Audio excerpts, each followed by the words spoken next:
Page 4. I go for refuge and enlightened to the Buddha, the Dharma, the Sangha. By my accumulations or practice of giving and so forth, may I become a Buddha to benefit all sentient beings. I go for refuge and enlightened to the Buddha, the Dharma, the Sangha. By my accumulations or practice of giving and so forth, may I become a Buddha to benefit all sentient beings. I go for refuge and enlightened to the Buddha, the Dharma, the Sangha. By my accumulations or practice of giving and so forth, may I become a Buddha to benefit all sentient beings.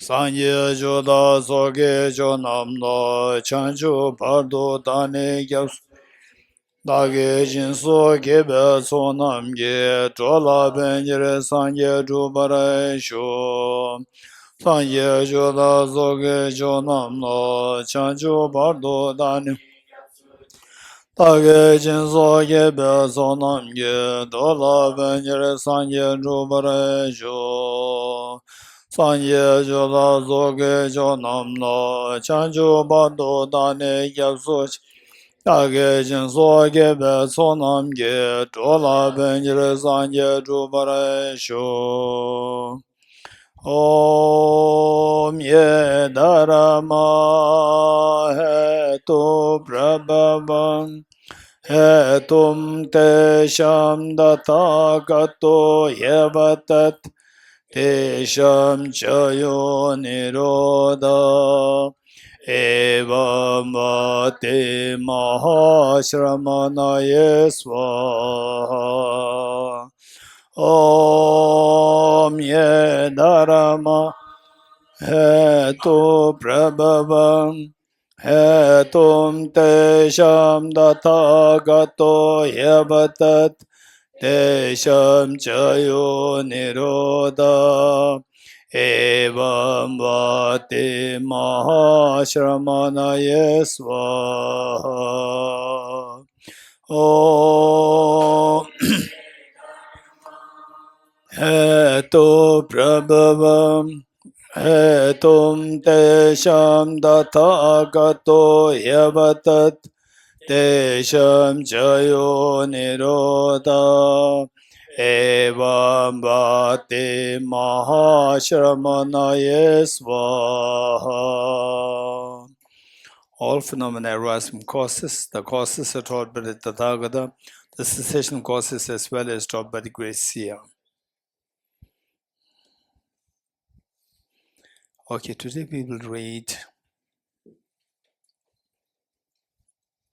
A Song of the Stages of the Path to Enlightenment, page 187, 187.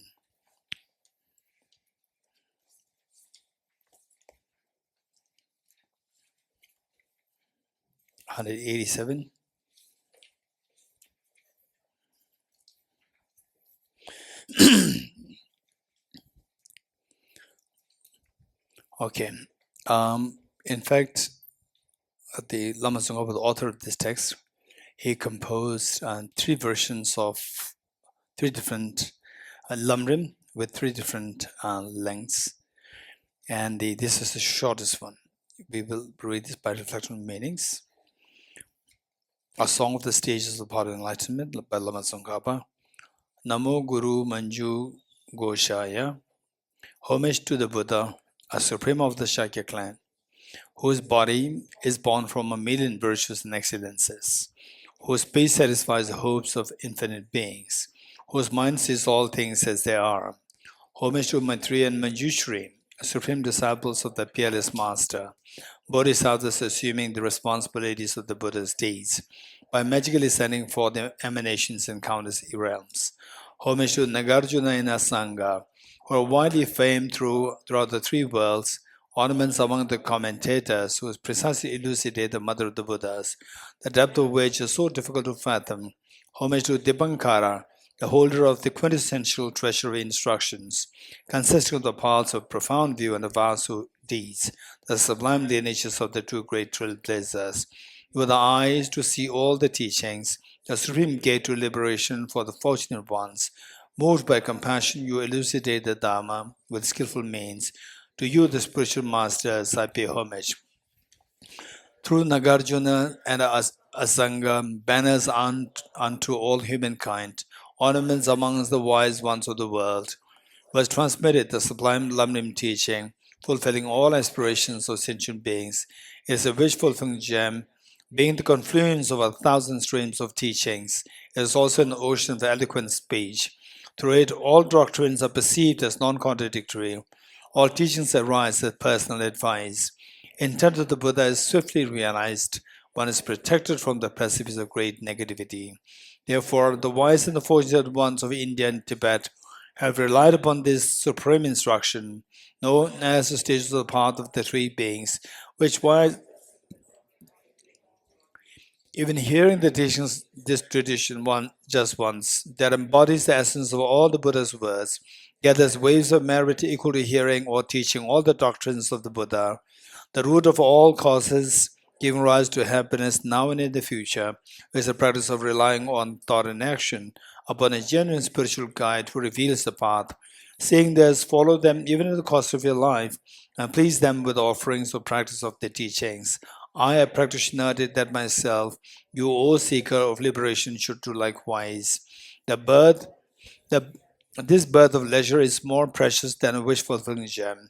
Found but once, it is brief as flash lightning. Hard to obtain, it is easily lost. Reflecting thus, realize their worldly activities are merely like the husk of a grain, and strive day and night to take the essence. The Venerable Guru practiced this in this manner. I, the seeker of liberation, will do likewise. That after death, lower birth does not await, but it is certain that three jewels have the power to protect you from these fears.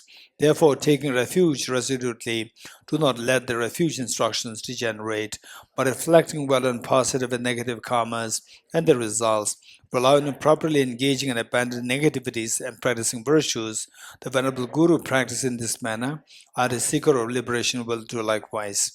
Should you not find a suitable rebirth, swift progress along the supreme path will not occur. Cultivate its courses in this entirety. Of vital importance is purification, particularly of karmic defilements of three doors, tainted by stains of negativities and infractions. Relying on the four powers regularly is thus essential. The Venerable Guru practiced in this manner. I, the seeker of liberation, will do likewise. If you do not strive to contemplate the demerits of true suffering, the genuine wish for liberation will not arise. If you do not contemplate the cause of suffering, the door of samsara, knowledge of cutting the root of samsara will not arise. Generating renunciation characterized by feeling of despondency to samsara, as well as having knowledge of what binds you to samsara, is imperative. The Venerable Guru practiced in this manner. I, the seeker of liberation, will do likewise. Bodhicitta, the central pillar of the path of the Supreme Vehicle, is the foundation of all the great deeds of the Bodhisattvas. A gold-making elixir of the two collections is a treasure trove of merit for collecting the vast accumulation of virtues. Knowing this, the heroic Bodhisattvas cherish this precious mind as a supreme practice. The Venerable Guru practiced in this manner. I, the seeker of liberation, will do likewise. Generosity, the wish-fulfilling gem which satisfies the hopes of beings, is the best weapon to cut the knot of miserliness, and is a bodhisattva deed that gives rise to unfading determination. It is a basis for the spread of fame throughout the 10 directions. Realizing this, the wise one practices the noble path, their body, possession, and virtues. The Venerable Guru practiced in this manner. I, the seeker of liberation, will do likewise. Ethical discipline, the water that washes away the stains of negativity. Moonlight that cools the scorching heat of afflictions. Elegant like Mount Meru amongst beings. It is a power before which all beings bow. Minds free from fear. Realizing this, the noble ones protect the vows they have received, as they were their very eyes. Venerable Guru practiced in the manner. I, the seeker of liberation, will do likewise. Patience, the supreme ornament for the powerful, is an exemplary fortitude against the torment of afflictions. A Garuda to destroy the enemy of the snake of hatred. It is an impenetrable shield against the weapon of harsh words. Whereas in this, familiarize yourself in every way with the armor of supreme patience. Venerable Guru practice in the manner. I say the seeker liberation will do likewise. By donning the armor of unrelenting stable perseverance, qualities of learning and of realizing increases like the waxing moon. All actions become meaningful. All who become embarked upon riches fruition as intended. Realizing this, the Bodhisattva dispel indolence and engage with intense perseverance. Venerable Guru practice in this manner, are the seeker of liberation will do likewise. Meditative concentration is the sovereign that rules the mind. When stabilized, it stands unwavering like the king of mountains. When directed, it engages in all virtuous objects, giving rise to the great bliss that makes the body and mind pliant. Realizing this and always resorting to meditative concentration, great yogis dispel the element of mental wandering. The Venerable Guru practiced in this manner, I, the seeker of liberation, will do likewise. Wisdom is the eye to see the profound reality, the means to pull out samsara's root. The treasure of excellence is praised in all scriptures. The supreme land dispels the darkness of ignorance.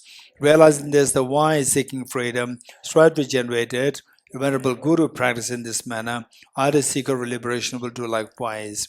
The power to cut samsara's root lies not in a single point of concentration alone. However, deeply analyzed, wisdom devoid of the path of karma abiding reverses not the delusions. Wisdom that should ride the horse of unwavering karma abiding and use the sharp weapon of madhyamaka reasoning, devoid of extremes, to complete it to restore all references of grasping at extremes.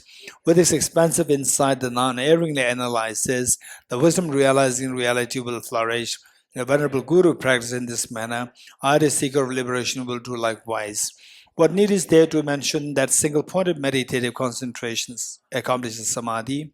Seeing that proper analysis grounded on discretion also gives rise to a very stable samadhi, but that which unwaveringly focuses on reality. Amazing are those who strive to achieve this union of calm abiding and special insight. The Venerable Guru practice in this manner. I, the seeker of liberation, will do likewise. Praise be to you who meditate on space like emptiness during meditative equipoise, and illusion like emptiness during post-meditation. Through this union of method and wisdom, you will reach the culmination of the Bodhisattva deeds. Realizing this, not remaining complacent over incomplete paths, is the tradition of the fortunate ones. The Venerable Guru practice in this manner. I, the seeker of liberation, will do likewise.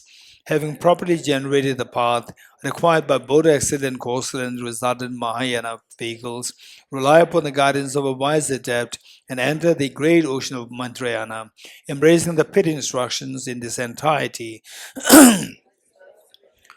that you have obtained. Venerable Guru practice in the manner, as the seeker of liberation will do likewise. In order to acquaint my mind with the path and also to benefit other fortunate ones, I have herein explained in simple terms the complete path that pleases the Buddhas. I pray that the power of this virtue, all sentient beings are never separated from the sublime noble path. Venerable Guru prayed in this manner. I, the seeker of liberation, will do likewise. Through the kindness of my Guru, I met with the teaching of the unexcelled guide. May this virtue be dedicated towards all beings to be guided by noble Gurus, whichever pure land it may be, such as Tushita or Sukhavati, where Venerable Lobsang Tapa, my teacher, resides. May that be the place where others and I are born, as these very first disciples. Initially, strive to gain vast learning. In the middle, all the teachings are reflected as pith instructions. In the end, practice diligently day and night.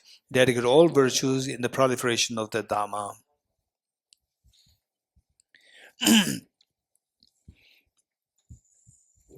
Okay.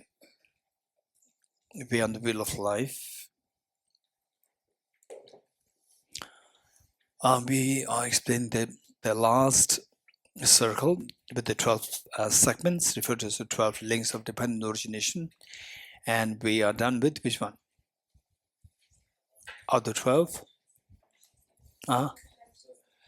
Which one? Number 2 or number 4, 5?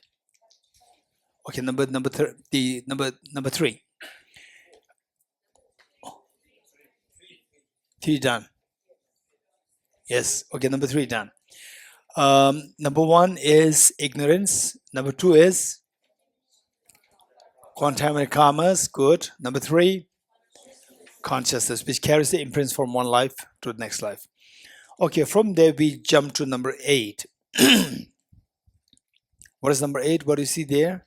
Anyone, particularly those who are seeing this picture of uh, uh, uh, number 8. What do you see, Dorji?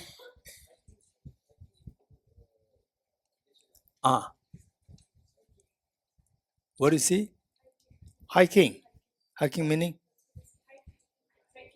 Trekking. That's interesting. Drinking, dancing. Okay, I usually seen somebody dancing. Just drinking. Make it simple. Don't make it complicated.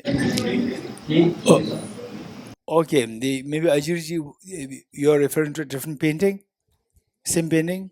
Same. There's nobody dancing. Okay, so this is to make it simple. Number 8. Number 8 is referred. Number 8 is the.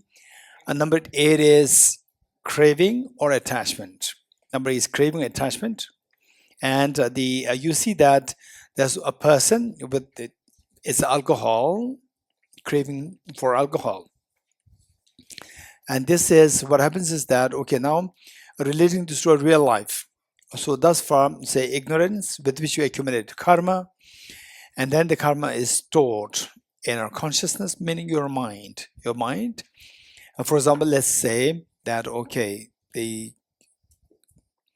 this is something positive or negative. Choose positive karma, negative karma. Say something. You decide. Positive karma, negative karma. Okay, so Ben is always positive. Positive karma, let's say. So we study this wheel of life. We study this wheel of life, way and the manner in which the Uttarayana, the king who studied this, and then we're studying this now. Studying this, then you get a broad picture. We get the broad picture of what samsara is and how to get out of samsara. So through this, what we do is that we accumulate so much of positive karma, of course, naturally. Because if we think of these, then the tendency for us to engage in negativities will stop. Naturally, we will not be so rude, harsh on others. So this will stop us from negative karmas, which is positive. So let's say that we accumulate so much positive karma through these studies. Then meanwhile, as we already said this morning, that till our last breath, we continue to accumulate so much of positive, negative, positive, negative, positive, negative, projecting karmas. And then towards the end of your life, meaning that you are breathing the last. And then out of these millions of karmas from innumerable lifetimes before and innumerable karmas that you accumulate in this life, one, whichever is most powerful, will take over to project your next life. Say that this karma is the one which is going to be the most powerful towards the death, towards your the dying, and that karma gets activated. That karma is like the seed, and this is actually in a way this is good for us to know the concept of the alivijnana accepted by Yogacara or Chittamatra. What they say is that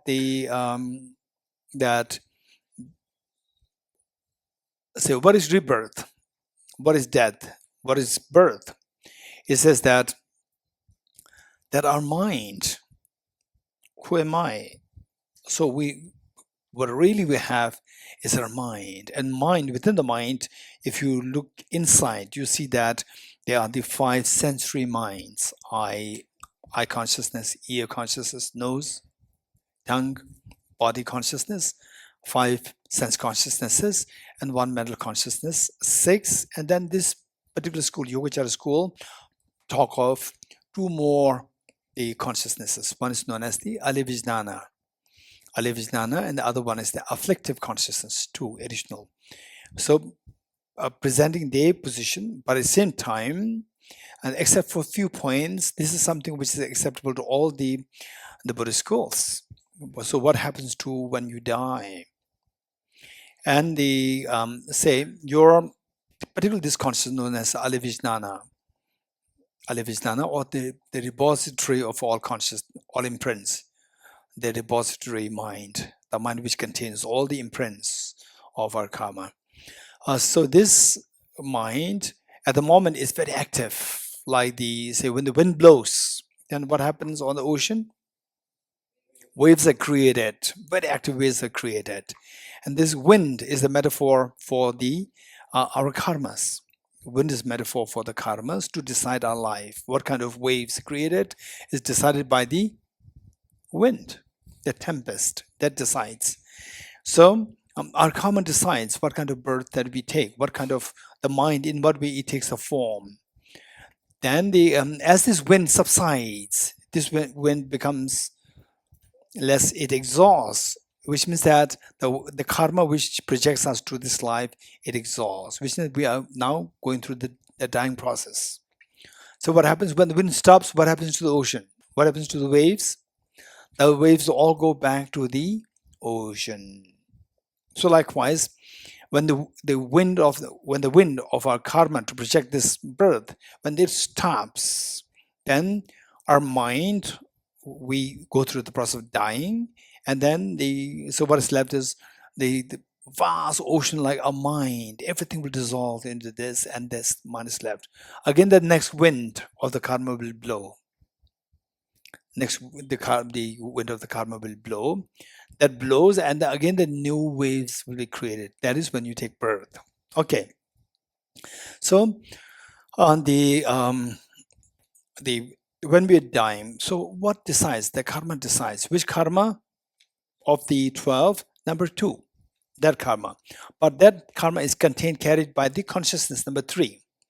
And then closer towards our death, when this particular karma that we have gathered, what we have accumulated today of learning about this wheel of life, when that takes the precedence, that is the most powerful one, then what happens, that karmic seed in the form of seed, that needs to be, for example, let's say, how many of you have the experience of planting flowers, vegetables? Good.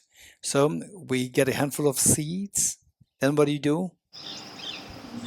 Huh?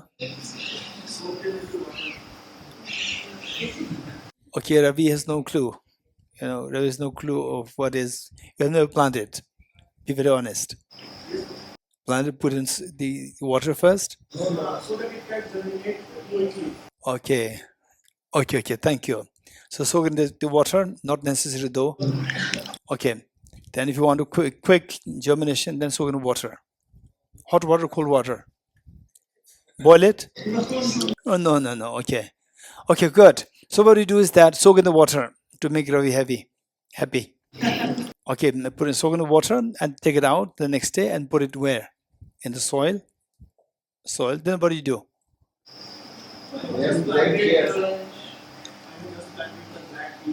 Okay, that's it. So what should I do? This is my question. I didn't say what do you plant it?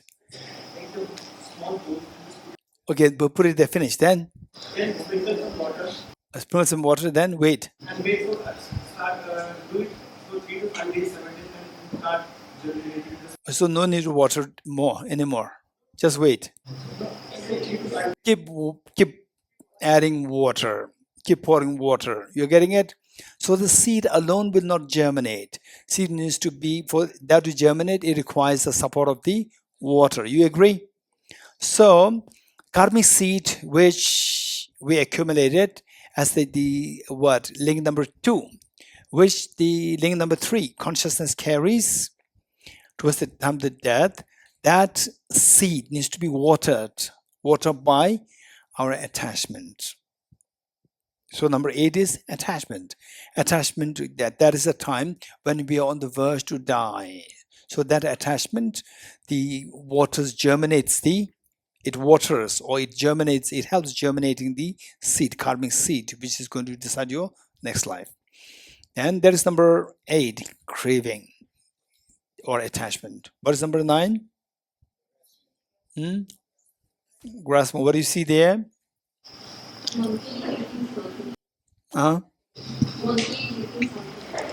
Okay, monkey.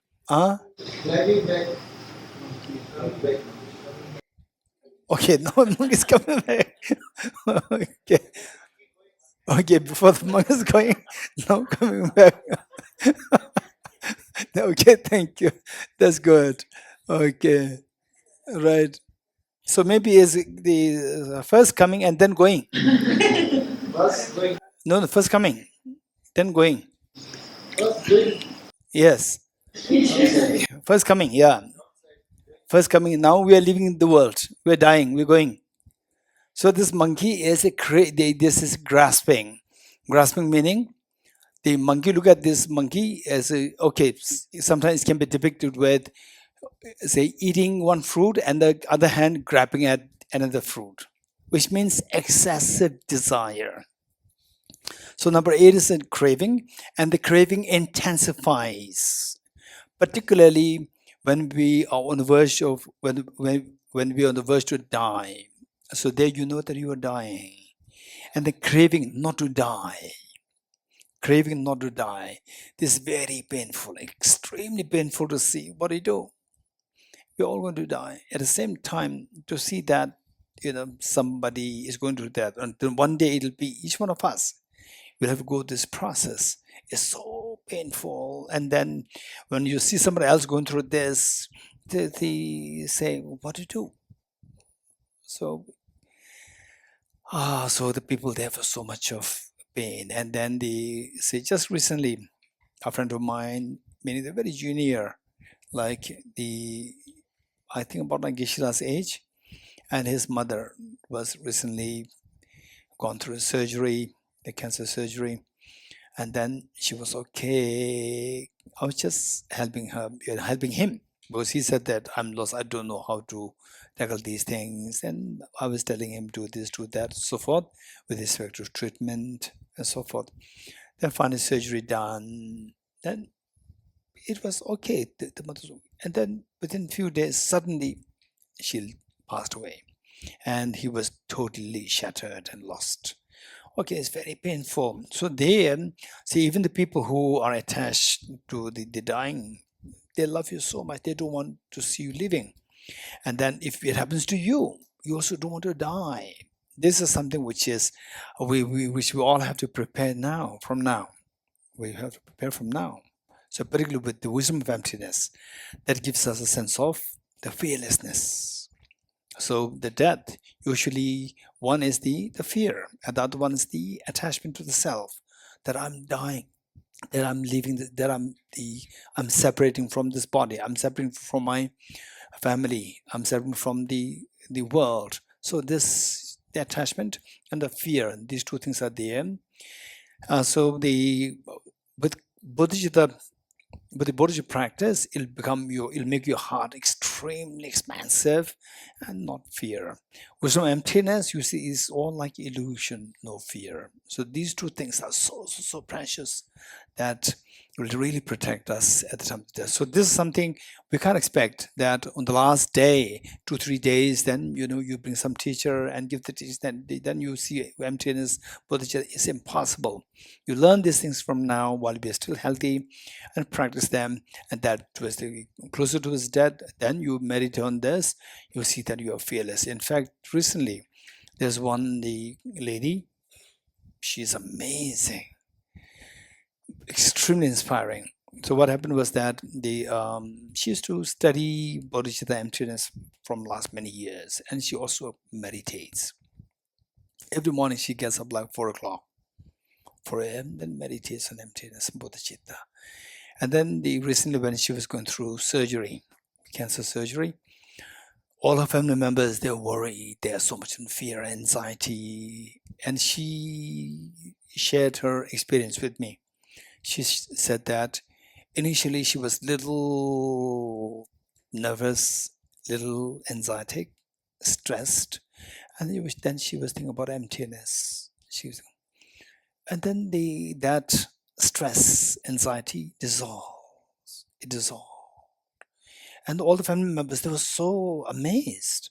What am I? We are worried, we are scared, and you look so calm, peaceful.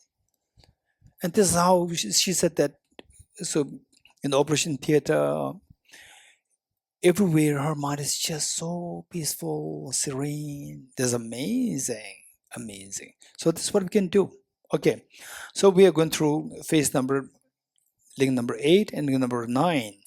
When we are closer towards the death, that our attachment and the grasping, these two will serve as a water to germinate the karmic seed. Then what is next? Number 10. Number 10, an expectant woman. An expectant woman. This is symbolic. This is symbolic. Now your karma. The karma, for example, the karma of karma which is left in the consciousness, which is germinated by the attachment and craving, it becomes fully blown, fully blossomed or germinated, fully germinated on the verge to throw you in the next life. So that's just as the expectant mother, and the child is on the verge to be delivered. So likewise, your karma is germinated so well that now this karma is on the verge to throw you to your next life. Okay, that is number 10. What is number 11? Mother actually delivering a child, which means that, again, this is symbolic, this is metaphorical. So the reality is that, so now number 10, you and your mind and your body, these are about to be separated. Your mind, the karma with your mind is germinated, is the full-blown form. Now that karma is on the verge to eject your mind to the next body. So number 11 is the birth. Number 11 is birth. Number 10 is known as becoming. Becoming meaning you are yet to become the next life. You are in the process of becoming the next life. So that is when the seed of the karma is germinated to a great extent. Number 10. Number 11, you're already ejected. Your mind is already ejected to the next life. It's like the child already delivered. This is symbolic. So your mind is ejected from this life, and then your mind connects to the next birth. But in between, there's Bardo. Bardo meaning intermediate state. Okay, I can talk a little bit about it in a while. So number 11 is birth. Birth meaning that your mind from the past life, your mind is already ejected out of the body, and it connects to the next body of your next parents. That is the number 11, birth. Then from number 11, we move to number 4. You remember we skipped number 4. Okay, what do you see number 4? Huh? Okay, gentlemen there. What do you see? Okay, boardman. Yes, you're right. And then what else? Okay, so one is the boardman and the 2 passengers. You're getting it? There are 2 passengers, which means that from number 11 that you move to number 4. Number 11 is when you are first conceived in the mother's womb. When you first conceived in the mother's womb, number 11, that you have taken birth in the next life in the mother's womb. Then number 4, in the mother's womb, you keep growing. In the mother's womb, you keep growing. And then the number 4 is the 2 passengers in the boat. The 2 passengers are symbolic of your body. Your body, which you got from your new parents, and your mind, which you brought from your past life. These are 2 passengers. You're getting it? So the 2 passengers, whether they like it or not, they have to be together in this boat till you cross the ocean. Otherwise, you fight. You cannot fight. You're getting it? So 2 should go together till you cross you cannot separate. Whether you like it or not, you cannot separate. Okay, so that is your body and your mind. The 2 passengers are the body and the mind in the same boat, in the same life. So this is number 4. So this is still in the mother's womb. In the mother's womb, the day when you conceived in mother's womb, your body is obtained from your 2 parents, and your mind brought from your past life. So these two connect by the karmic force. These two connect. The two parents, the substance from two parents, and your mind just connects. That is the number 11. And then you keep growing. Number 4, which is name and form. In the board, you keep going. Name and form. Okay, number 4 is name and form. Form means your body. Name, your mind. Why then why do you think is your mind is referred to as a name? Anyone? It says number 4 is name. The label of number 4 is name and form. Form is the body, your body in the mother's womb. Then the name refers to your mind. Okay, Vedan?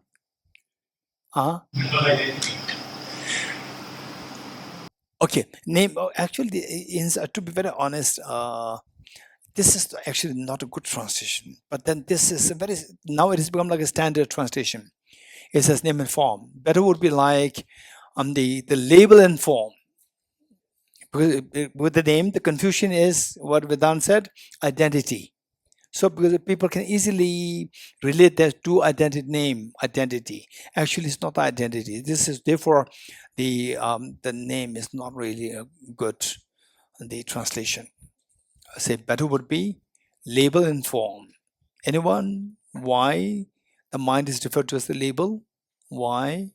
Anyone? Okay. So your name. But Jimala is saying is that your mind is invisible, it's not visible, so therefore it is referred to as label. Why?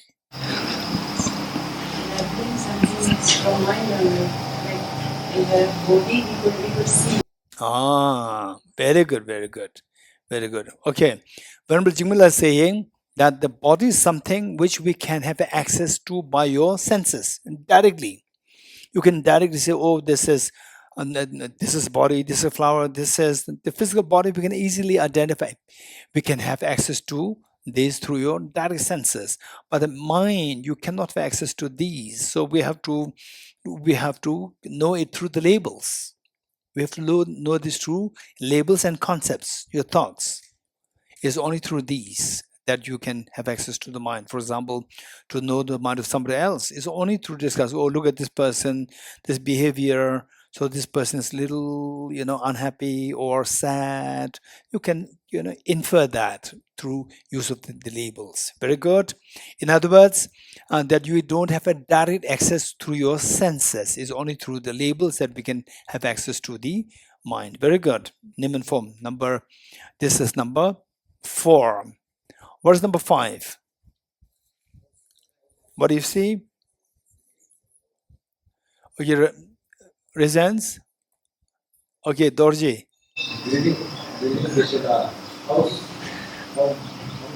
Yes, a house. And house what?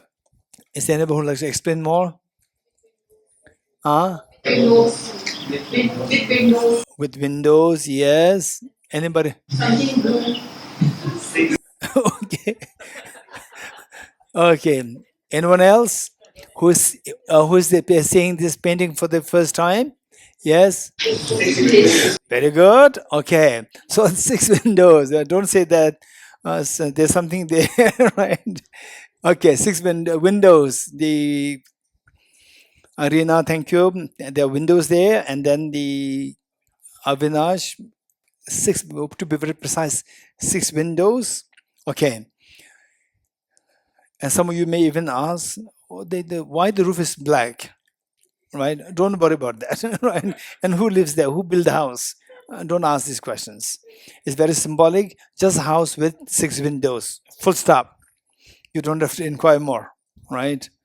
Was the material used? Don't ask these questions. Okay. Say, this is still in your mother's womb. That is, that your body and your mind in the form of name and form, in the same boat, like 2 passengers in a boat, you keep traveling. Keep traveling, meaning that you keep growing in the mother's womb. And it reaches to the level whereby that you have grown, you have developed to such extent that your sense sources, how many sense sources are there? 6. visual form to be seen by your eye sensors, a sound to your ear sense, nose, tongue, body, and the mental sensors. There are 6. So, how do you interact with the outside world? If you're trapped in a house and you want to see what is going outside the world, what do you do? If you're trapped inside a house, locked from outside, what do? You look out through the windows. So windows, they become the medium through which you can connect to the outside world. You agree? So your senses, they are extremely precious. This is amazing, and we take for granted. We take for granted these five senses, and the mental is amazing. 5 senses, mental is always there. Everybody has this mental, but the 5 senses not sure. Some may not have all the 5. So to have these 5 senses is extremely precious. For example, like one of my friends, once I was at his house for a lunch, and his, what do you call that, where you put the bread, casserole? No. Casserole or hot case. Okay. So there, he uses a cloth, and the bread coming from bread put there. Bread is fresh bread, freshly cooked, and put there. And when I was about to eat it, I could smell staleness. I could smell the staleness. Bread is fresh, but the way the staleness is coming from the cloth. The cloth is not washed. And then I asked the monk who is my host and who's very senior to me. I told him that, oh, this cloth is smelling. It needs to be washed. And I was amazed to know that my this senior monk, he did not have no sense. So he instructed his nephew, hey, come, you have to wash this. He's saying that this is not clean. It needs to be washed. So then his nephew smelled it. He said, yes, that's true.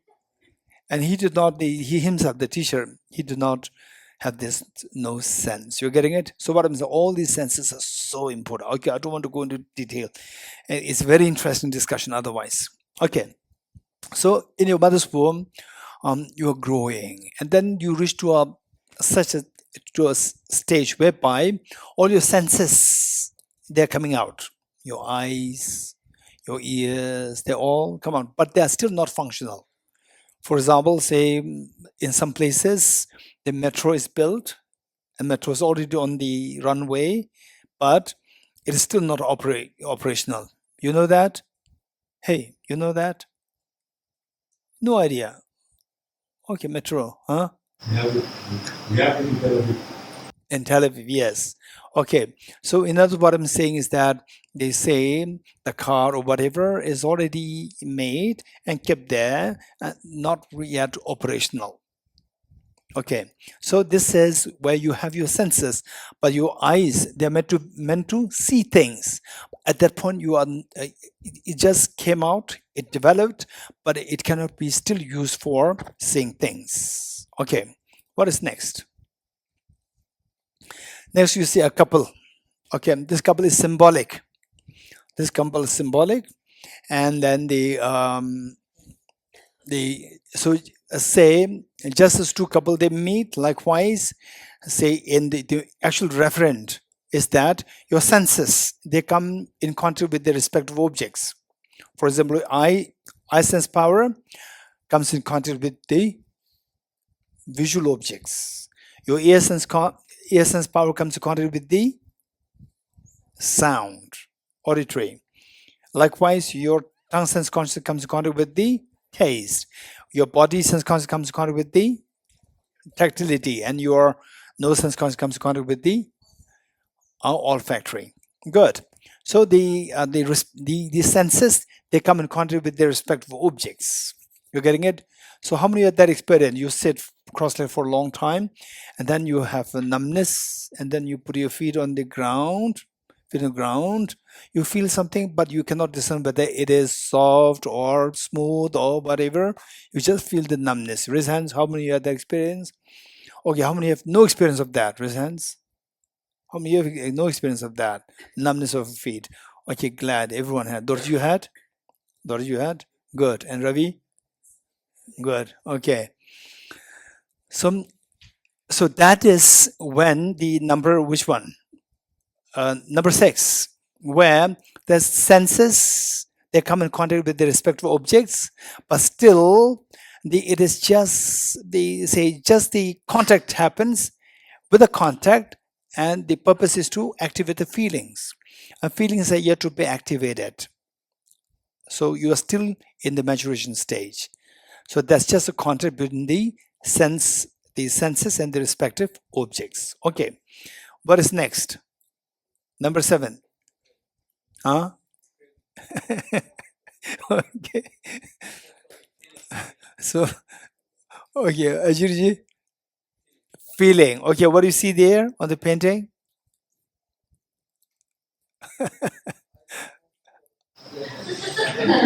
Okay, Palkit.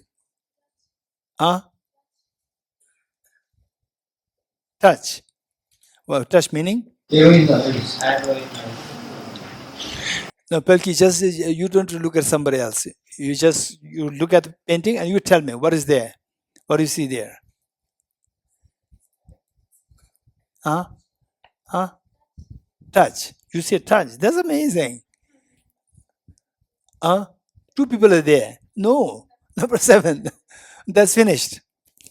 Right. That is number 6. Number 6. Number 6 finished. Number 7. What do you see? Huh? There is one person who is doing something with his hand. Okay. That's true. That's true. Okay. Thank you. Thank you. Okay, Vijayla. I think it's quite difficult to see from the book or from the sound of this because the Okay. So the Vijayla is defending Palkit. Right? It's arrow. It's arrow. It's arrow. I'm just asking. Okay. So the Neera, tell the Rina, tell me what you see. It's arrow. She told you. I saw in Enlarged it. Okay, it is actually an arrow piercing the eyes. You're getting it? An arrow piercing the eyes. Okay. Sometimes did you have some dust goes in your eyes? How comfortable? Very comfortable? Didi? Very uncomfortable. Very uncomfortable. Just the dust goes in is very uncomfortable. Arrow? Wow. Okay. Thank you, Dorji. Okay. So Dorji's expression is amazing. Okay, it's the pain, the feeling is so acute. So that is that inside the mother's womb you grow, and then the senses, they not only come in contact with the respective objects, but the feelings are also triggered. Now prominent feelings are triggered. Say pleasant feeling, they come in contact with the pleasant objects, pleasant feelings arise. Unpleasant objects, unpleasant feelings arise. For example, say the mother do something hot, then you will just a burning sensation, cold, like all these feelings will be triggered. Okay, so that is number 7. While we are going through number 7, then we come out of the mother's womb. At the moment, we are going through which of the 12? Which we're going through which one? 1, 2, 3, 4, 5, 6, 7, 8, 9, 10, 11, 12. Where? 7? And what else? Anyone? Just think. The birth? Okay, Peter, the one you're on the planet Earth? In the mother's womb? We are just coming up. Just coming out right now. That's amazing. Oh, it's just 1 day old baby. Peter, are you a 1 day old baby? No. So 11 birth is in the mother's womb. Are you in the mother's womb? No. Okay. So tell me, from the 12 links, what are the links? Which link are you in now? So Dornivet is saying number 7, number 8. Okay, anyone else? 10. Huh? Asking that which one will your explanation? Okay, so I'm saying at the moment, we, each one of us, in a life cycle, which of the 12 links we are going through now? 10. Number 10 is what? Hey, listen. When somebody's number 10, I'm asking which 10. You getting it? You cannot say randomly 4, 5, 6, 1 can be correct. You're getting it? You have to say 10. What is number 10? Becoming. What else? Huh? Becoming is when you're on the verge to dying. Are you in this process? Are you sure? Are you in the... All right, which means not 10. Okay, anyone else? Yes, Naveen ji. The age is increasing going towards the death. My question is, of the 12 links, which are you going through now? 12. Okay, 12 is aging and death. 12 is aging or death. Aging or death, your Naveen ji is correct. That we're going through the aging. Aging starts from when? Aging starts from when? When you're given birth. When you take birth. Which means when you come out of the mother's womb. Not in the mother's womb. Okay, so the first moment in the conception, then second moment aging starts already. Very good, Ravi, thank you. Okay, what else? We're going through number 12, aging and death, and then what else? We're going through which of the phases now? Number 10.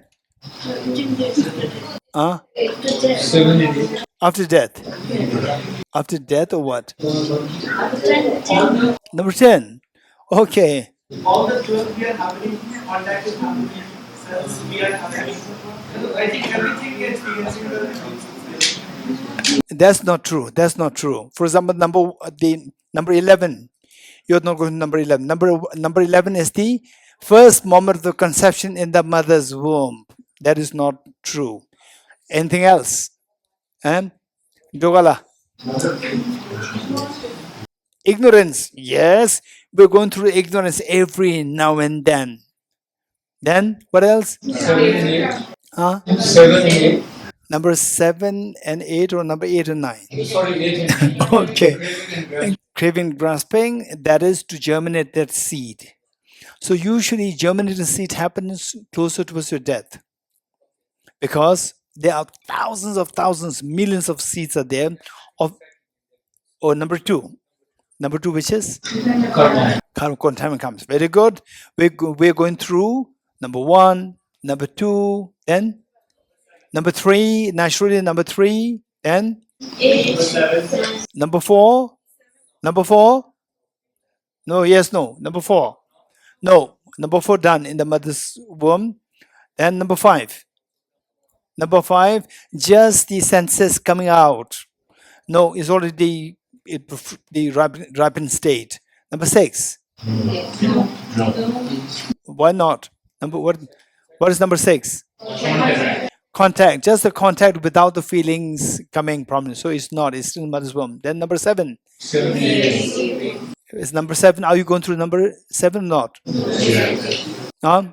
Are we going through number 7 or not? Yes. Huh? No. Ben are saying yes and they are saying no. Right? Yes. Okay, how many you say yes? Number 7. How many say no? Raise hands. Okay, they are 1, 2, 3, 4. Okay. Usually no. Why not? Because the feeling is inside. When you come out, no feeling. No, this. So now you don't feel anything. No, I feel now. Yes. So feeling is there. Yeah, feeling is there. Yes. Feeling is there. Which means that the feeling number 7 is, it starts from inside the mother's womb and then it continues when you come out of the mother's womb. Number 7 is there. Number 8. Number 8 and 9, this is being debated. The idea is that number 8 and 9, they are to germinate the seed.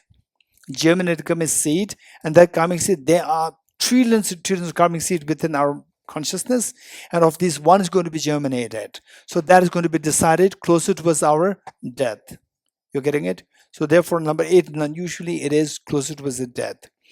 It is because of this, it says that because number 8 and 9 plays a very important role, the advice given is that closer towards the death, that the say you as the family members, you are advised not to cry, not to make the person feel a deep sense of longing. I'm going to miss them, and then you cry. Then emotional attachment comes, that can be very harmful.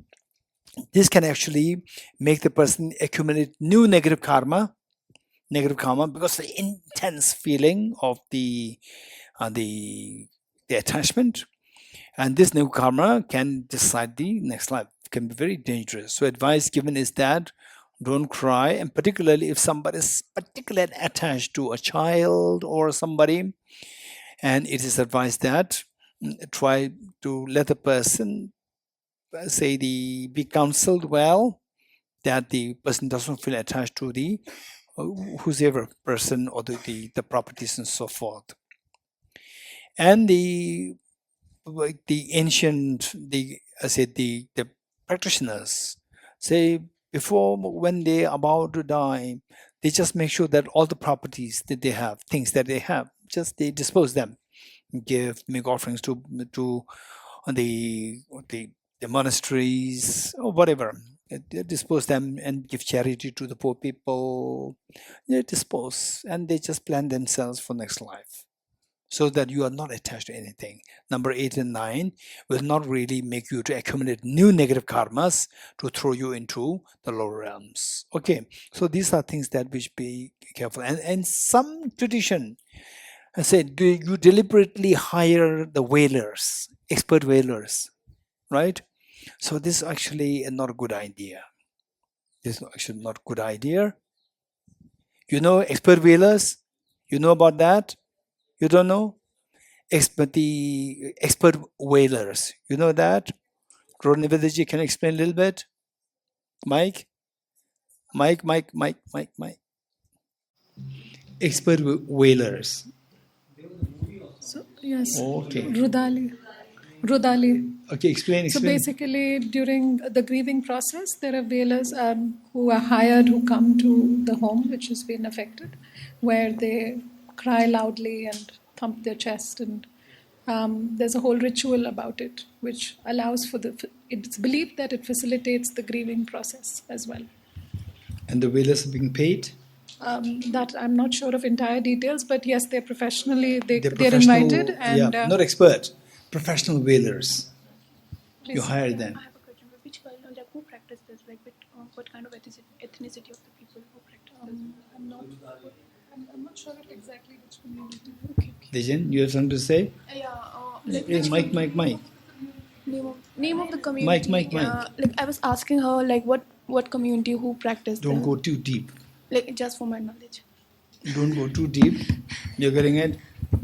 So that we don't offend the particular community. If you want to know the precisely, not in public, privately you ask. You're getting it? Not offend the communities. Okay, so this is just the... so then with the number seven, feelings. With the feelings, then what happens? Pleasant feeling, attachment. Unpleasant feeling, anger. Attachment, anger give rise to negative karmas. Again, number 2. You're getting it? This is how we continue to create new cycles. New cycles. Before one cycle finishes, many thousands of new cycles were created. Before another next cycle is completed, again, many thousands of cycles are created. So this is how we are in samsara. So, just to think of this, it makes you sick. It makes us sick to think of this, how we are being trapped in samsara. As so like there's no hope. Is there hope? What's the hope? Where lies the hope? Didi, where lies the hope?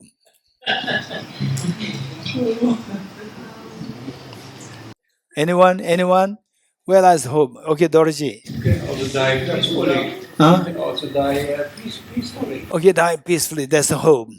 Anyone else, Dorji? Seeing Buddha out of the sight.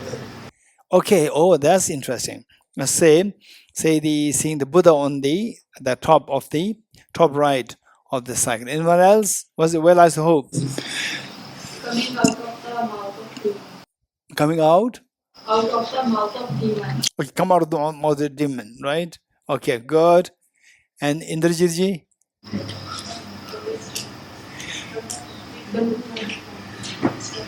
Okay, so the Indrajitji is saying something and Chutranla is saying something. Yes, say something. No, don't worry, say. What's hope? Where lies hope? Through this picture, the hope is moon. Oh, so Venerable Chutranla is saying that hope lies in the moon. You're getting it? Hope lies in the moon. And Indrajit is saying hope lies in the wisdom, right? Okay, let us listen to all these pieces of gems. One piece of gem coming from here, coming from there. Ben, Tenzing Sela. Poor practice. Poor practice, good practice. Poor practice. Okay, the practice of the what is that? Transmigration. Okay, good. Between the links, there is some gap. Say it again. Oh, you between the links, there's a gap. That's also true. But this gap must be very creatively done by the painter, right? Buddha may not have commissioned the gap. It's a painter, right? And each of the link, there's the beautifully red circle, right? Red circle. Buddha might not have commissioned that, right? It might have come later. Okay, where lies the hope? This question.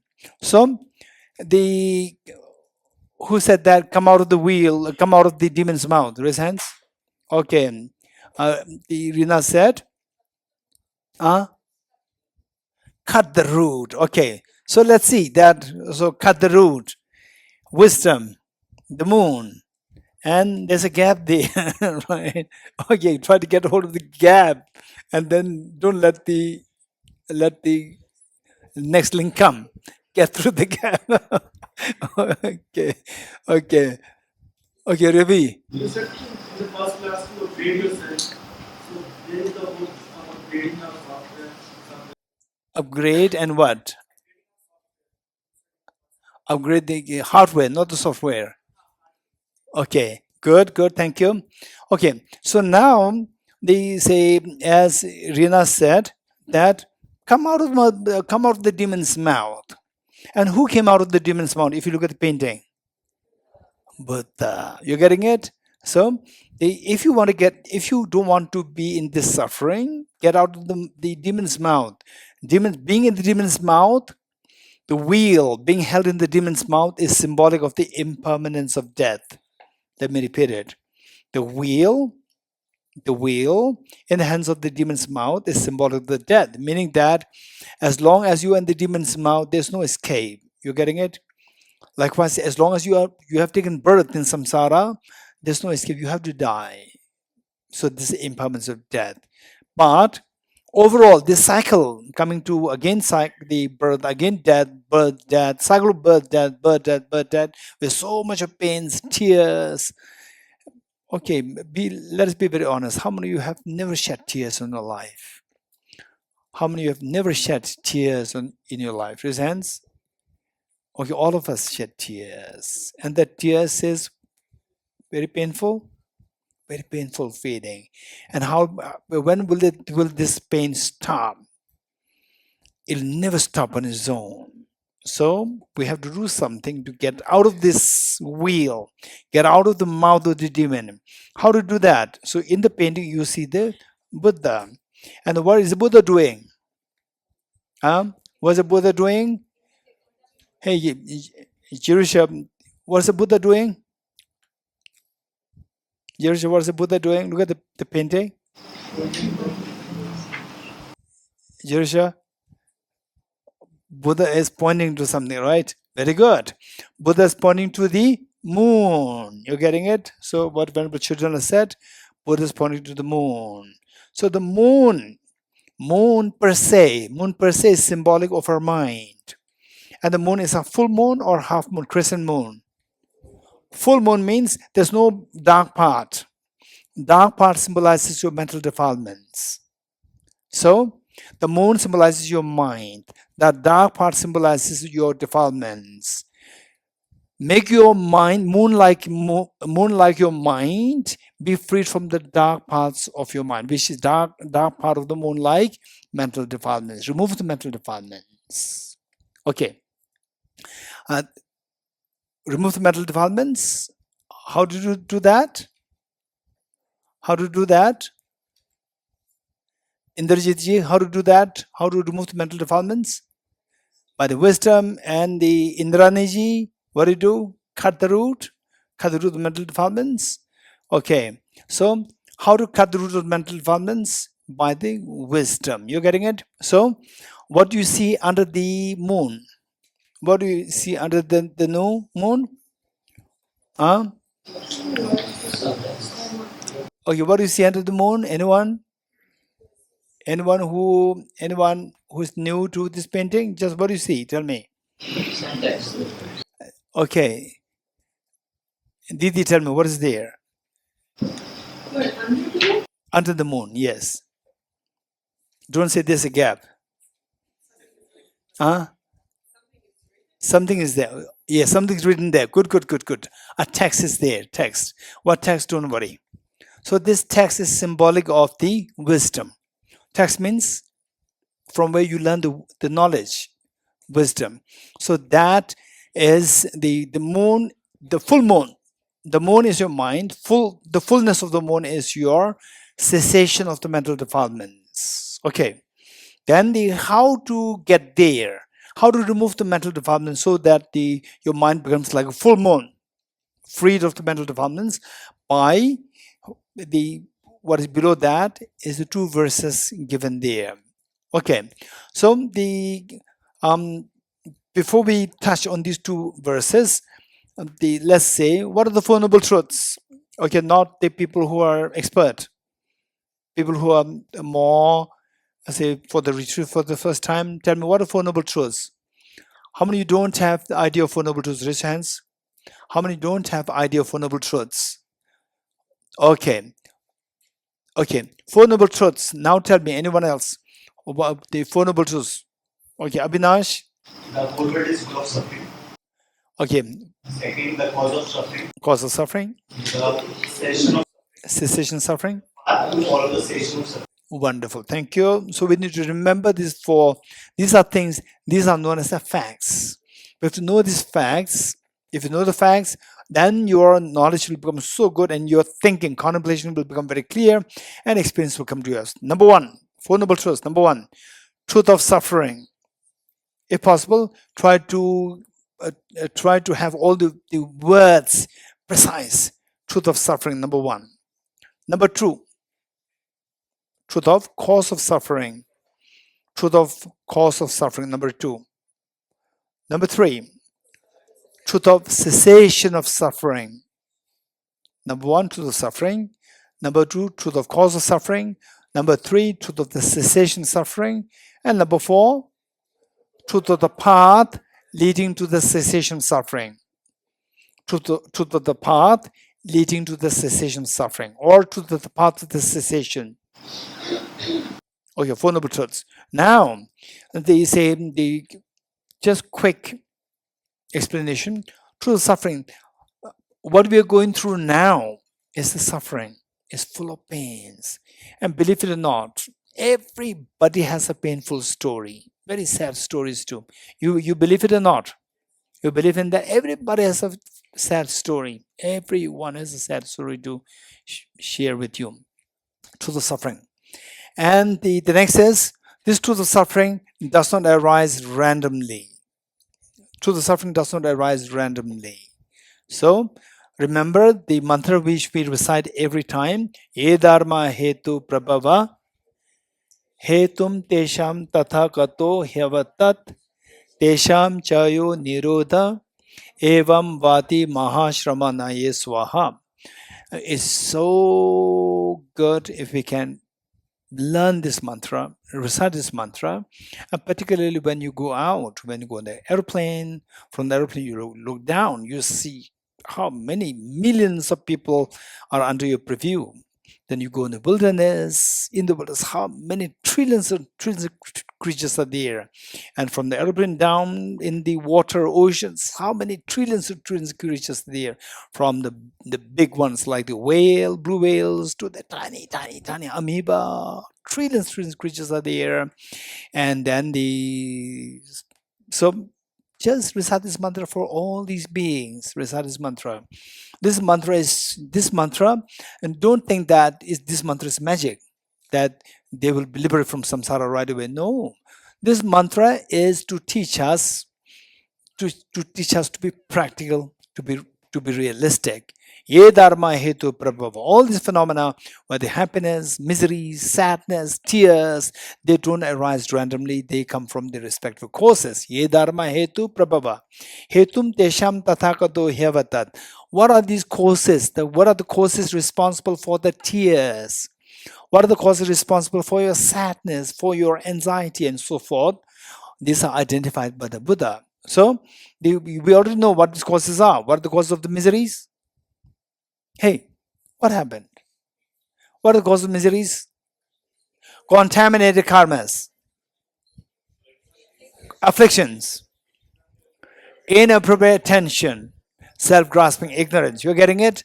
So in the mantra, what we read is that Hetum Tesham Tathagato Hyavatat. The Tathagata taught these causes. What these causes are is taught by the Tathagata. So now we already know the causes. The 4 causes are there. Remember those 4 causes. So as long as we hang after these 4 causes, we will only end up in the miseries. If you don't want the miseries, stop these causes. This is a message. Tesham chayo nirodha evam vadi mahashramane soha.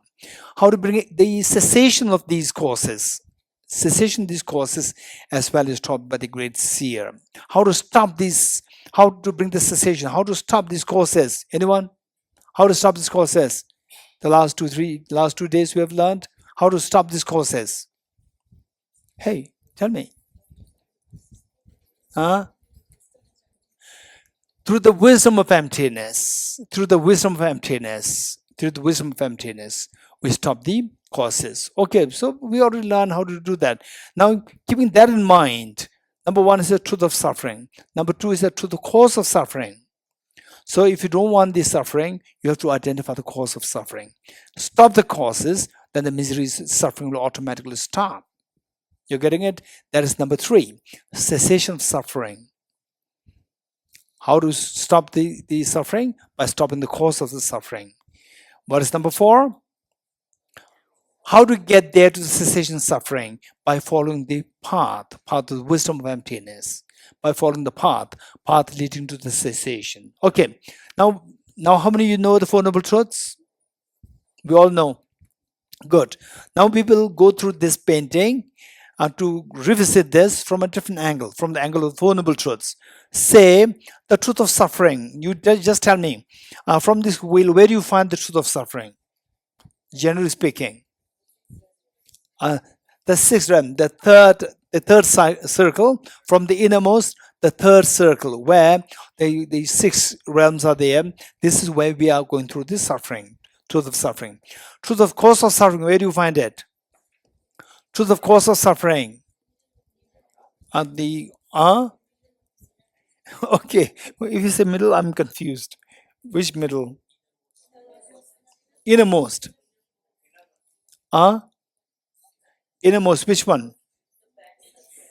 Innermost, the snake. Snake is the innermost. I can see that. The pig. Oh, yeah, cause of suffering, the pig. That's it.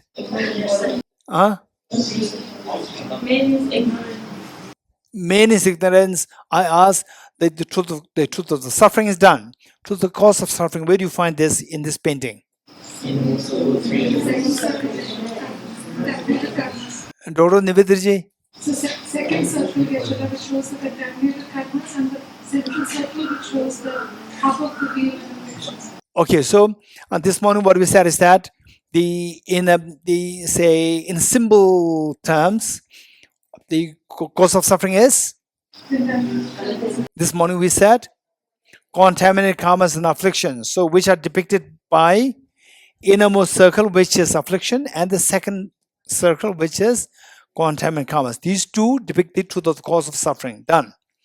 Now the truth of the cessation of suffering. Where do you find it? In this painting. Truth of cessation of suffering. Doctor. Okay. Truth of cessation of suffering. Hey, children. The moon. The moon is the truth of cessation. Not the moon. Moon is your mind. Your mind is still there with you. It's not cessation. Full moon. You're getting it? The full moon, the fullness of the moon. The fullness of the moon, that is the truth. That depicts the truth of the cessation of suffering. Then what is next? Truth of the path leading to cessation. This is depicted by the two verses below the moon. You're getting it? Okay, what are the two verses? If you're interested, so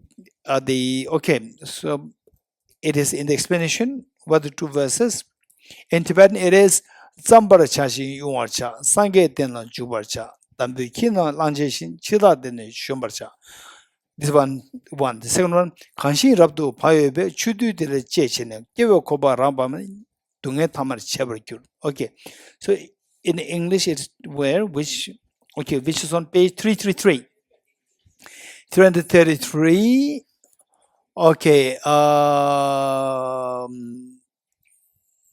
okay.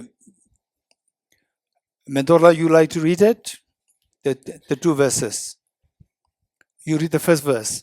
Strive to eliminate the dividends, enter into the teachings of the Enlightened One, just as the enters in the place of minds. Destroy the works of the Lord object. Okay, Dola, you read next. Louder. Those with conscientiousness engage in the Dharma of pacification, abandon the cycle of birth, and bring an end to the new life. Okay, so these two verses are symbolic of what we should be doing, the path to be followed to reach the cessation of suffering. Strive to eliminate the mental defilements. By how to do that? Enter into the teachings of the Enlightened One. Teachings of what? Wisdom of emptiness. If you do that, just as an elephant in the midst of huts, say what will the elephant do if the elephant is in the midst of the group of huts? It will just destroy the huts. Likewise, destroy the host of the Lord of Death, meaning that if you don't practice wisdom of emptiness, what will happen? Death will come one after the other, one after the other, one after the other, endlessly many. If you practice the wisdom of emptiness, well, then self-grasping ignorance is gone. Then that all the death otherwise to follow you will be stopped. So destroy the host of the Lord of Death. Those with conscientiousness. So those who are aware that this is what is to be done. Engage in the Dharma of pacification to pacify your mind of the mental defilements. And by doing so, abandon the cycle of birth. Stop taking involuntary birth in samsara. And if you don't take birth in samsara, the miseries will stop. Miseries happen triggered by the number 11, the birth. The moment the birth happens in mother's conception, then the misery starts. So, abandon the cycle of birth and they bring an end to the miseries. This is the message symbolizing the truth of the path leading to cessation. Okay. So now with this, say we have the Four Noble Truths done, 12 links of dependent origination done, and the triple gem, Buddham Sharanam Gacchami, Dharmam Sharanam Gacchami, Sangam Sharanam Gacchami. So say that if you don't want to go through suffering, then we have to get the advice from the most reliable guide, that is the Buddha, the awakened one, right? Okay, so which is depicted on the top right, the Buddha, Buddham Sharanam Gacchami. What is next? Dharmam Sharanam Gacchami. What is the Dharma? What do you mean by Dharma? Teachings Buddha like what? Teachings Buddha like what? What is Dharma?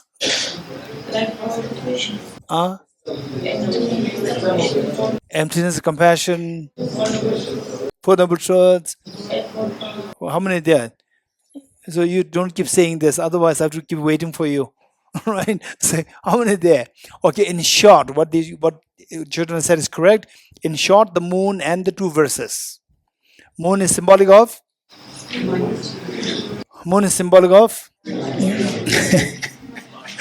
Full moon is symbolic of the truth of the cessation. You're getting it? And the two verses symbolic of the truth of the path leading to the cessation. So truth of the cessation and the truth of the path leading to the cessation. These two are the actual dharma. You're getting it? Dharma is like the medicines. Take the medicines, your problem will be over. When you have the full moon, your problem is over. Yes? When you have these two verses, the practice, your problems will be over. You'll get the moon. You're getting, so these two are the actual dharma, actual medicines. So dharmam sharanam gacchami, you can think of the text, all these scriptures, but then these scriptures are symbolic. The real dharma is that the mental qualities, your own mental qualities, mental quality of the quality of the truth of cessation and the truth of the path leading to the cessation. You're getting, these two are the true dharma.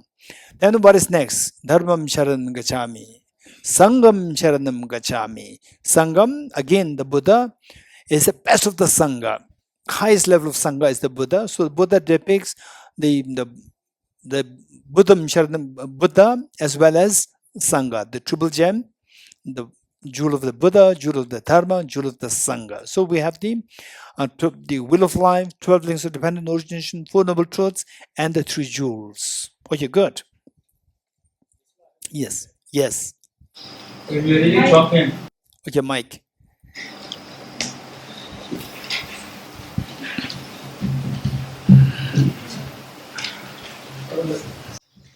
So whole cycle. Yes. There's the state of Bardo also. Yes.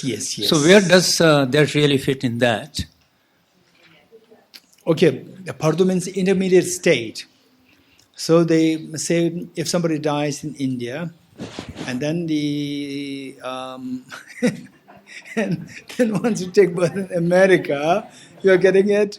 It's not like instant. No, you die here, your body is left behind, and your mind travels to America. You're getting it. And your next mother is where? In America. Your next parents of next life, is waiting there in America, right? So your mind has to travel. In between, who are you? What are you? This next question. In between, you are known as the intermediate being. And the state is known as the intermediate state, and you are known as the intermediate being. In Tibetan, this is known as Bardo. So, and this is discussed in terms of the painting. So, because the Bardo is something which is like intermediate, just to connect, the main focus should be on what you are today and what you will be in the future, the next life. So Bardo is like the linking the state. But Bardo is discussed in great detail. Bardo meaning intermediate being. We die before we connect to the next life. In between, it's known as Bardo, intermediate state, and that is explained in great detail in Abhidhammakosh by Acharya Vasubandhu. And then in this state, it says that maximum you will stay for 49 days. This intermediate state, maximum you will stay for 49 days. And the lifespan of the Bardo is maximum 7 days. 7 days. So your job is to look for the next birth. And actually, of course, you will not look for the birth. It is karmically happening. And if you cannot take birth, again, the first Bardo dies and you take the next Bardo. So in this we, yes. Where do we get? So it is not there. In this is just the linking phase. It's not stated in this is what is stated in the commentary on the other 12 links is not there. And also that, for example, if somebody were to take birth in the formless realm, it is not stated there. And if somebody would take birth in the form realm, again, it's not there. In the form, there's no you are not in the mother's womb. It is known as instantaneous birth. So this with respect to the human birth, and that too something which is visible, not the intermediate being. It is there. Intermediate being is there, but it's not included in this. It's implicit. Okay, any more questions with respect to what we have learned thus far? Okay, so we have Abhishek.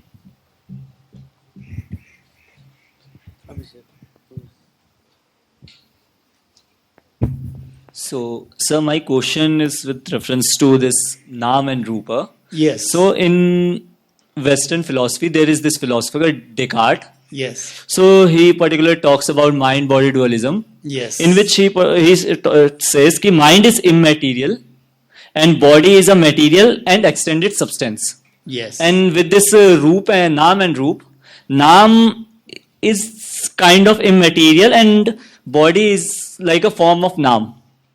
So does Nam and Nam or okay, mind? body is a form of Nam. It's Yeah. not Nam. Okay. Body is the form which Descartes calls as the material. Yeah, material extended Material, substance. the dualism, Yeah. mind-body dualism. What is said is perfectly true. So does in Buddhism Nam or mind is the essence of body or form's existence? Essence of?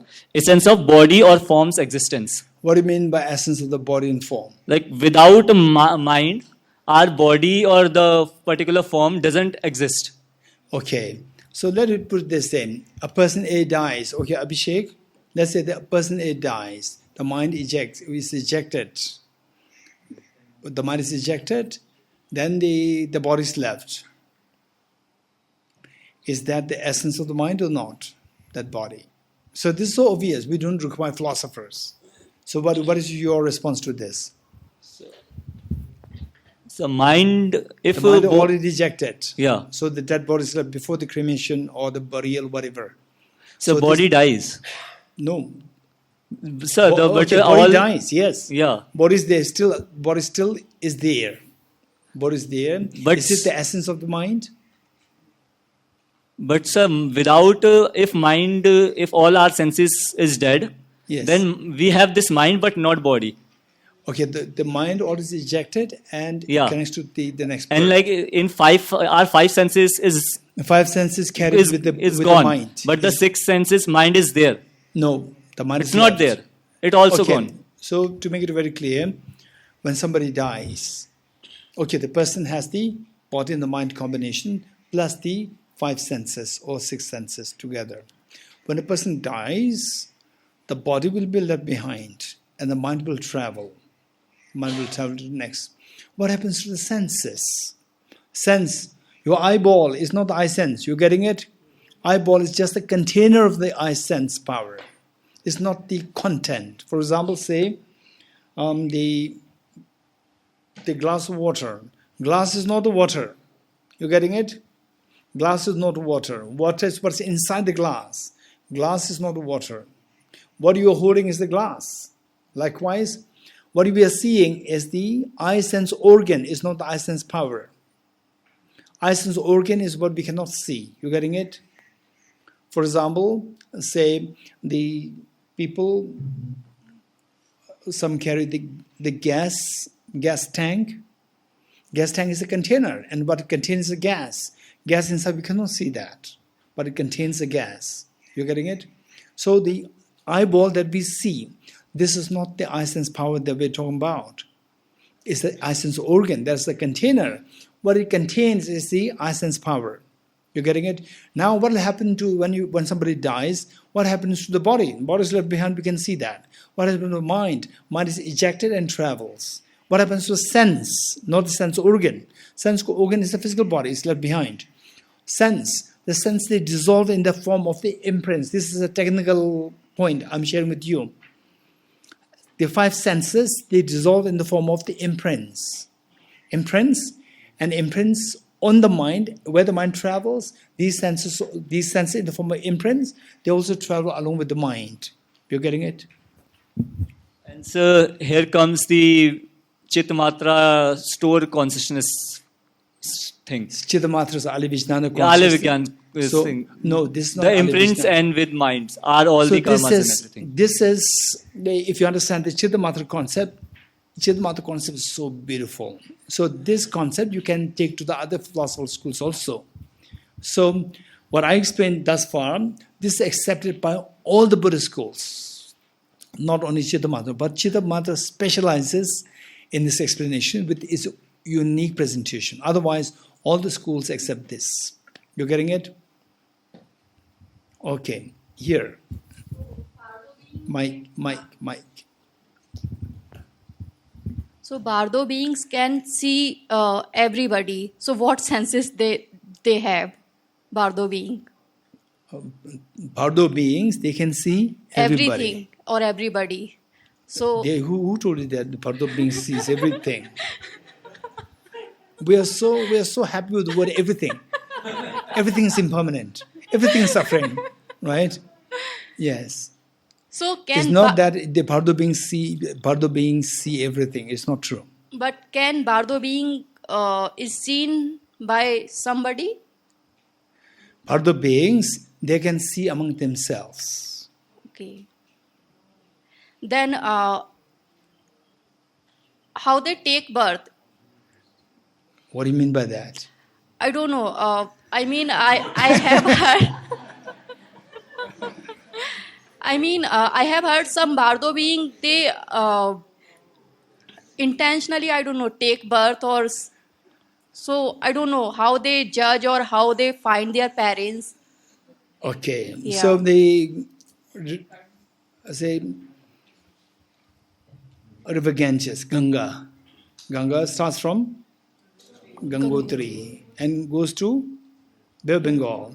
How does it know that this Bay of Bengal is there? With human beings, with the mind. If you are in Gangotri, you don't know how to get to Bay of Bengal. If you don't know this, then ask Ganga, River Ganga, jump into Ganga, it'll take you there. How does Ganga know that there's River Ganga, this Bay of Bengal there? How does it know it? So basically Ganga flows. Yes, but basically your karma flows. But if mind consciousness or Bardo beings, they are aware or they have done much practice, they know what's happening in that state. Don't think that there's Bardo being outside there. Each one of us. Did you practice? No. So don't think that Bardo beings are the yogis. Don't think like this. Everybody has a Bardo being at one point or the other. You're getting it? So purely when you're practicing, when you're so trained, example like in the dream, you are aware that you're dreaming. You're getting it? In dream you are aware that you're dreaming. And then in the dream, you can manipulate your dream. If this is the kind of the training that you have, I won't say training, if this kind of the mental advancement that you've reached, then you can think of manipulating the Bardo.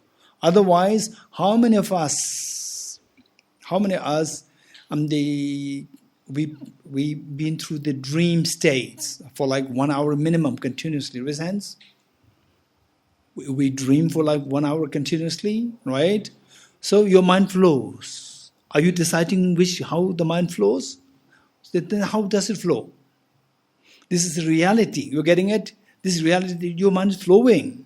Strange dreams happen. You have no idea, what next happened, but something is happening. So what decides is your karmic imprint is deciding, because that we are not trained. We are not trained, so therefore karma takes charge of you. So if this is in the dream, which it is your dream, Bardo, you leave this body, then the karma fully takes charge of you. Karma decides. So therefore those people who train themselves, for example, like wisdom of emptiness, and then gradually compassion, wisdom, emptiness, with these two things, then you see how your mind works. When you feel attached to how the mind behaves. When you're angry, how the mind behaves. How one can be so nasty at somebody. And how you can be very skillfully compassionate towards other beings. So you can see the sophisticated nuances of the workings of the mind. So you are training in the subtle operation of mind. So with this, then gradually these people, when they were so trained in compassion, practice of compassion, not just compassion, but very skilled compassion. For example, like His Holiness, I would say that if Tibet is independent nation today, His Holiness can easily influence all these world leaders. Easily. His mind is extremely sophisticated. He can just shape the mind of the other leaders very easily. So this kind of the training in the compassion and the wisdom. So if you train this, then in the dream you can also manipulate your mind. And then the Bardo state, the mind becomes even subtler. You can manipulate and you decide. So, gate, paragate. When you reach the paragate level, you can easily manipulate your mind and decide where to take birth. Okay, good. Yes, Benla. Inshallah. So, Geshe-la, we talked about the projecting karmas and completing karmas. So my question is, like, when we accumulate some karma, so it can come into fruition as projecting karma or completing karma. So is that decided at the time that we perform the action, or that action has the potential to become either projecting or completing, and it decided upon at the time of germination? Oh, yeah. How many of you follow the question?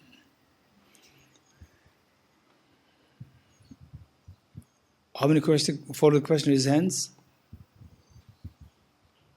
How many follow the question? Raise hands. Okay, Ari, tell me what's the question. I understood that he's asking when we generate some karma at any moment, when is it determined which type of karma it's going to be, whether it's going to be, what are the words you use for this? I'm confused. Projecting karma? Projecting karma or and completing karma. Yes, I remember some old drawing karma words, so I'm confused with the words. But yes, that's what I think he's asking. You're confused with the words? You have to learn this. There's no choice. Okay, good. I'm glad that you've got a question. How do you decide what the karma is? Completing karma or projecting karma? This is a good question. Say, if the parents give you, say, X amount of money to buy a house. So, how do you decide that this money that you get in your hand is going to be for the house or for a car or for mobile? How do you decide? It's not fully decided, right? And that the person, although the child got from the parents saying that this is for your house, but then the child may buy a car. You getting it? Likewise, the karma which we accumulate, if it is, say, the mother gives you or parents give you some amount of money, and you are deliberately looking for a house, and this money, if it is good enough, huge amount, then you can buy a house, and this house will last your whole life. So likewise, karma, if it is very strong, very strong, enough powerful, then it can take the shape of the projecting karma. Meanwhile, it doesn't mean that huge karma, very strong karma means it should be projecting karma, not necessary. That this karma can even ripen in the form of completing karma. But the thing is that projecting karma, it operates one time, one at a time, which means that, say, the projecting karma projects you a particular birth, so that is fixed. So in between, no other projecting karma will operate to give you the second birth, third, or fourth, within this same span. In other words, there's the fluidity there. Good? Any more questions? Okay, Tenzi Chugila. Geshe-la, I have a question about collective karma. So, does it mean that, like, from near and far, we're here, like, gathered here, to listen to Dharma through gathering virtuous good karma, yeah? Yes. So, is that collective karma? Do we all gathered and made an appointment past life to come here? Okay, now we're gonna, through prayers, through imprint, that we will come here. I don't know, Okay, this is a very serious question. We are talking about now is the individual karma and the collective karma.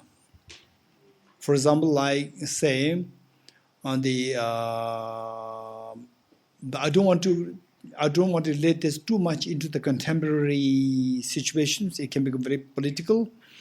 I would say that at the time of the Buddha, there was a war happening between the Buddha's client, meaning that the Buddha's group, Shakya group. Okay, Shakya group and the group. There was a war happening. And the Shakya group, they know that Buddha is there to help us. And then so the Shakya group, they approached the Buddha. So there's a war happening, and Buddha, please help us. And so Buddha could see everything.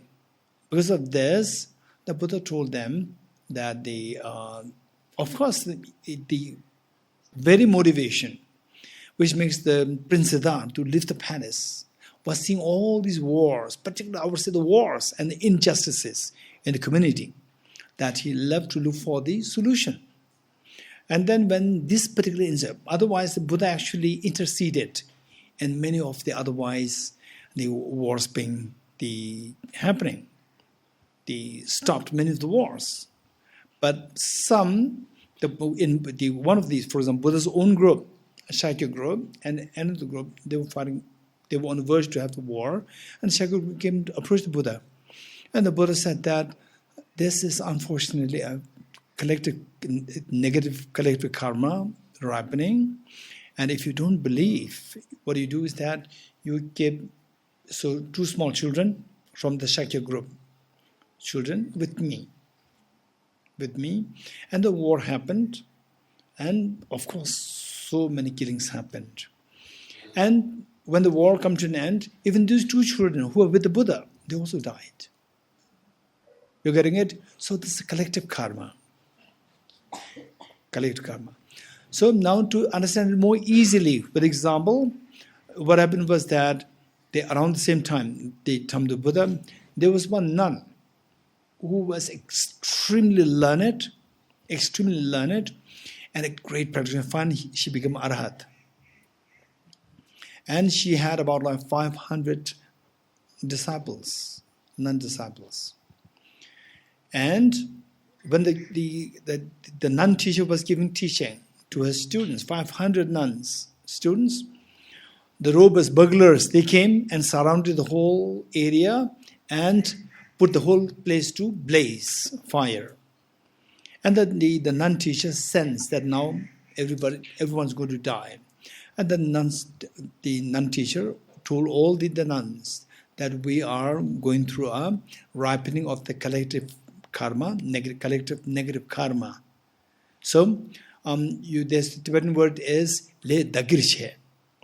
So you have to learn how to say le dagirche. Le dagirche meaning that own your karma. Own your karma meaning that, okay, you have to acknowledge that now the karma which I accumulated collectively or individually, that is now in the full force of ripening, and I have no escape. This is my own karma ripening. So if you're able to do that, so much purification happens. Purification negativities happen, and although you go through this suffering, severe death, but then the death is not going to be like creating anger. Anger will give rise to more deaths in the future. So, to own your own karma.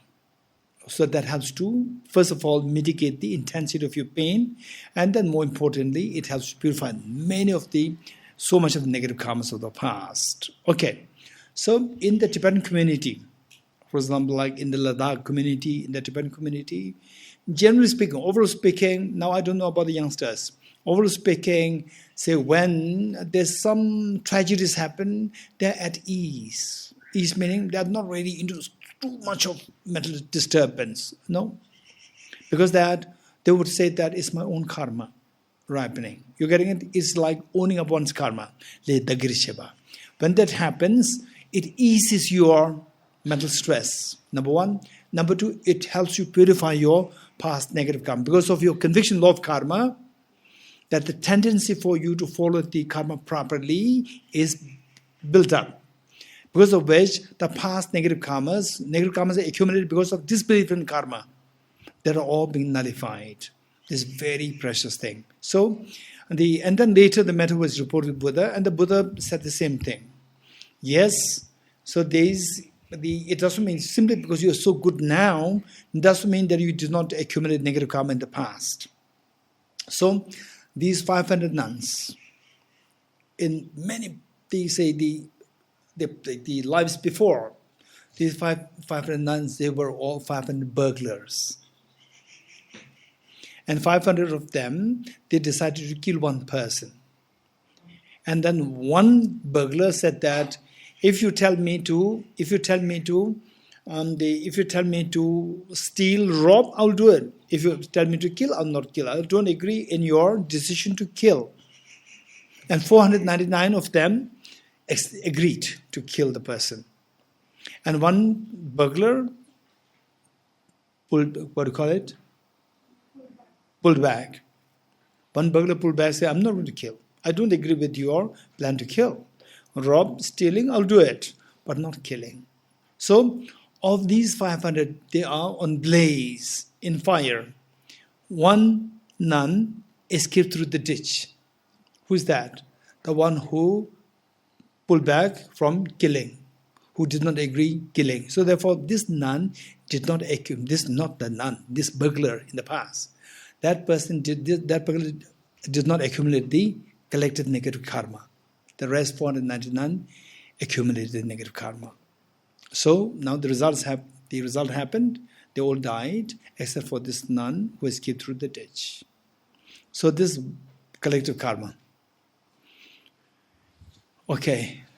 Any more questions? Stuff? I have 2 questions about... Mike. I have 2 questions. One is about grasping. I see that in the book it says there are 4 kinds of grasping, and I'm having trouble understanding the third one of grasping, viewing the supremacy of content. Okay.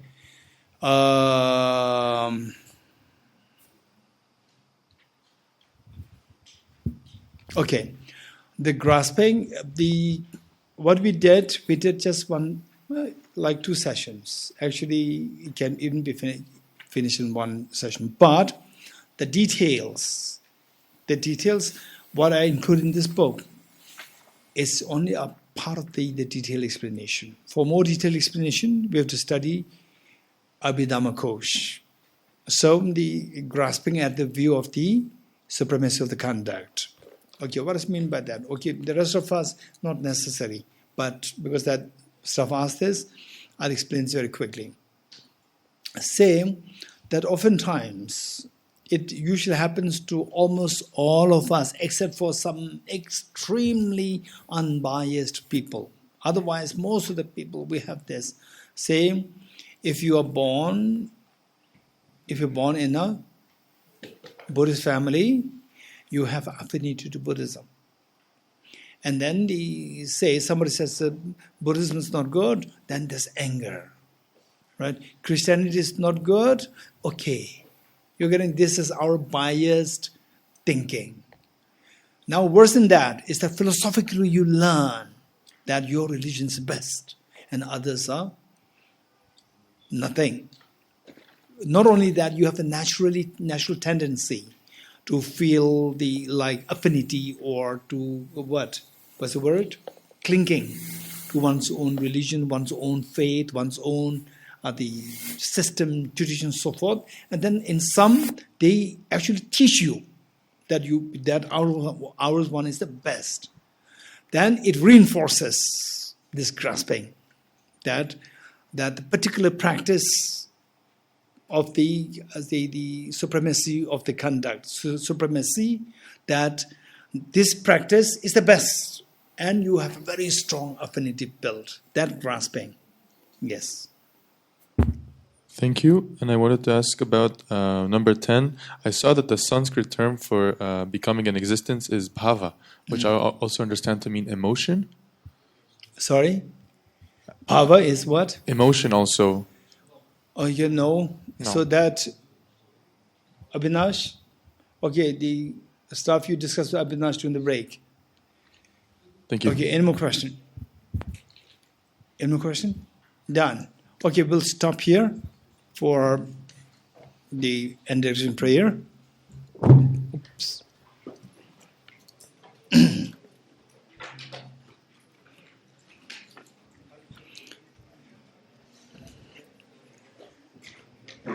page 52.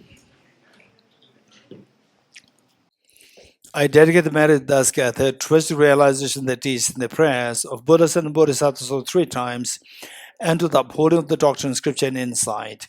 May in all lives, through this force of this may never separate from the 4 wheels of the Mahayana vehicle and accomplish all the stages of the path, renunciation, bodhicitta, perfectly win the 2 stages. From our 2 collections, vast space that have amassed from working with effort at this practice for a great length of time, may I become the chief leading Buddha for all those whose minds is blinded by ignorance. Okay, so we have been reciting this prayer, direction prayer, the last 3 days, right? And how many checked the 4 wheels of the Mahayana vehicle? How many checked it? Right? So when the footnote, if you don't see the number, you'll ask me, what are the 4 wheels? Footnote is in or is there? And did you check it? Right? If it's not there, it's very easy to ask me. If the number is not there, you will ask me, what are the 4 wheels? The moment you see the number, you do not ask me why. It can be checked. And did you check it? Okay, this is where and your enthusiasm to learn. So we have to check it right away. You're getting it? So my experience is that before we put the footnotes, the moment we use this book, there are so many questions related to what is these 2, what are the 4, what the 5, and so forth. After the footnotes on, nobody asked any question. You're getting it? And nobody also checked what they are.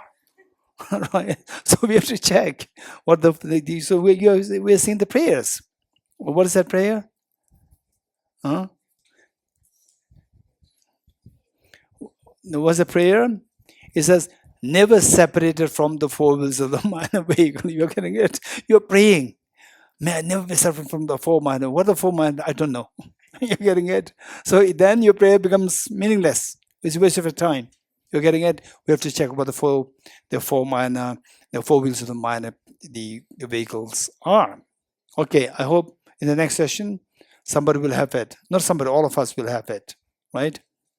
Yes? Okay, good. Teata Om Gati Gati Paragati Parasamgate Bodhiswaha Tyata Om Gati Gati Paragati Parasamgate Bodhiswaha Tyata Om Gati Gati Paragati Parasamgate Bodhiswaha.